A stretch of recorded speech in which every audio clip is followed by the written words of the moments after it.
ನಿನ್ನೆ ನಗರಸಭೆಯಲ್ಲಿ ವಿಶೇಷ ಸಭೆ ಕರೆದು ಕೆಲವು ಜನಪ್ರತಿನಿಧಿಗಳು MLA ಮಾಡ್ತಾ ಇರುವಂಥ ಅಭಿವೃದ್ಧಿ ಕೆಲಸ ಸಹಿಸಕ್ಕಾಗದೆ ಕೆಲವು ವಿರುದ್ಧವಾಗಿ ನಾವು ಹೋರಾಟ ಮಾಡ್ತೀವಿ, ನಾವು ಅದು ಮಾಡ್ತೀವಿ ಅನ್ನೋ ಲೆಕ್ಕಾಚಾರದಲ್ಲಿ ಮಾಡ್ತಾವ್ರೆ.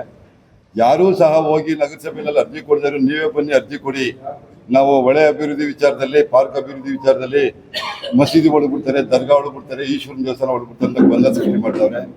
ನಮ್ಮ ಶಾಸಕರು DK ಸುರೇಶ್ ಅಣ್ಣವರು ಖಡಕ್ಕಾಗಿ ಹೇಳಿದ್ದಾರೆ, ನಾವು ಯಾವುದೇ ರೀತಿ ಈಶ್ವರನ ದೇವಸ್ಥಾನ ಆಗಲಿ ದರ್ಗಾ ಆಗಲಿ ಬಡಜನ ರಾಘವೇಂದ್ರ ಕಾಲೋನಿಯಲ್ಲಿ ಯಾರನ್ನೂ ಮುಟ್ಟೋದಿಲ್ಲ ಅಂತ ಅವ್ರು ಆಲ್ರೆಡಿ ಖಡಕ್ಕಾಗಿ ಹೇಳಿದ್ದಾರೆ. ಅಭಿವೃದ್ಧಿ ವಿಚಾರದಲ್ಲಿ ಇವರು ಪಟ್ಟಪದ ಇತಿಹಾಸಕ್ತಿಗಳ ಮಾತು ಕೇಳಿಕೊಂಡು ತೊಂದರೆ ಕೊಡೋಕ್ಕೆ ಇಲ್ಲದೆಲ್ಲ ಮಾಡ್ತಾವ್ರೆ. ಅದಕ್ಕೆ ಯಾವುದೇ ಕಾರಣಕ್ಕೂ ಆಸ್ಪದ ಕೊಡೋದಿಲ್ಲ.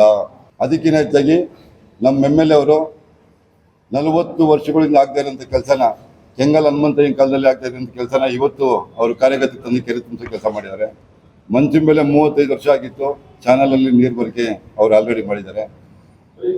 ರಾಮನಗರ ಎಂಟ್ರೆನ್ಸಲ್ಲಿ ಸ್ಟೇಡಿಯಂ ಒಂದೇ ಸಾಕ್ಷಿ. ಇವತ್ತು ಸ್ಟೇಡಿಯಮಲ್ಲಿ ಎಷ್ಟು ಜನ ವಾಕಿಂಗ್ ಮಾಡ್ತಾವ್ರೆ, ಎಷ್ಟು ಜನಕ್ಕೆ ಆರೋಗ್ಯಕ್ಕೆ ಅನುಕೂಲ, ಎಷ್ಟು ಜನ ಕ್ರೀಡಾಪಟುಗಳಿಗೆ ಅನುಕೂಲ ಅನ್ನೋದನ್ನ ನೀವು ಸಾಕ್ಷಿ ಕೊಟ್ಟೆ ಕಣ್ಮುಂದೆ ರಾಮನಗರಕ್ಕೆ ಎಂಟ್ರಿ ಆದಂಗೆ ಕಾಣ್ತಾ ಇದೆ.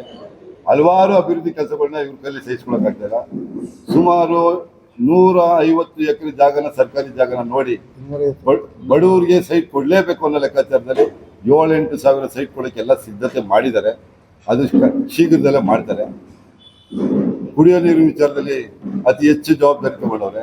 ಶಾಲಾ ಕಾಲೇಜುಗಳ ವಿಚಾರದಲ್ಲಿ ಹಲವಾರು ಕೆಲಸಗಳು MLA ಮಾಡ್ತಾ ಇರೋದನ್ನ ಸಹಿಸಕ್ಕಾಗ್ದಿರ ಕೆಲವು ಪಟಭದ್ರ ಶಕ್ತಿಗಳು ಅವ್ರ ಸ್ವಾರ್ಥಕ್ಕೋಸ್ಕರ ಇಲ್ಲದೆಲ್ಲ ಗೊಂದಲ ಸೃಷ್ಟಿ ಮಾಡಕ್ಕೆ ಮಾಡ್ತಾವ್ರೆ. ಆ ಗೊಂದಲ ಸೃಷ್ಟಿ ಮಾಡಕ್ಕೆ ಅವಕಾಶ ಕೊಡೋದಿಲ್ಲ. ಅವ್ರೇನು ಮಾಡ್ತಾರೋ ಅದಕ್ಕೆ ನಾವು ಸಹ ಬದ್ಧವಾಗಿದ್ದೀವಿ ಮಾಡೋದಕ್ಕೆ. ಕರುನಾಡು ಟೈಮ್ಸ್ ಚಾನೆಲ್ನಲ್ಲಿ ಸುದ್ದಿ ಮತ್ತು ಜಾಹೀರಾತು ನೀಡಲು ಈ ನಂಬರ್ಗೆ ಕರೆ ಮಾಡಿ.